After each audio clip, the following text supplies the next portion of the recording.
खरातच्या प्रकरणामध्ये आयजी कराळे यांचा स्वतःच व्हिडिओ समोर येताना पाहायला मिळतोय. अंजली दमानिया यांनी पोस्ट केलेला आहे आयजी कराळे यांचा व्हिडिओ खरातच्या नाही तुम्हा सगळ्यांना माहिती आहे की हे प्रकरण काय आजपासून नाही, खूप वर्षापासून चालू आहे. मग मला सांगा, इथलं होम डिपार्टमेंट काय करत होतं, तिथले पोलीस अधिकारी काय करत होते.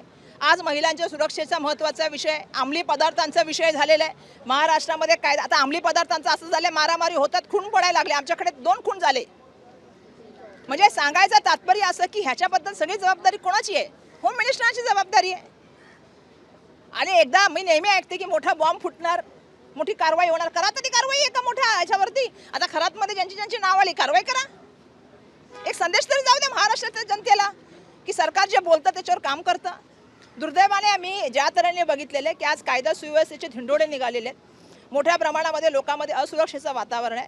तुम्ही बघा, फक्त जे आहे ना, विधानसभेमध्ये मी बघते फक्त आश्वासनं होतात, त्याच्यावरती कुठल्याही तऱ्हेची कारवाई होत नाही. कायदे जे येतात ते धार्मिक कायदे आणतात आणि त्याच्यामध्ये वाद कसा निर्माण होईल हा प्रयत्न केला जातो. सातत्याने धार्मिक आणि जातीय तणाव निर्माण करण्याचं काम होतं. आज महाराष्ट्राची जी परिस्थिती आहे त्याला कुठे ना कुठे जे आहे ते मला वाटतं ह्याच्यामध्ये कायदा सुव्यवस्थेची कमी आणि जसं मी मगाशी म्हटलं त्याचं नियोजन शून्य कारभार.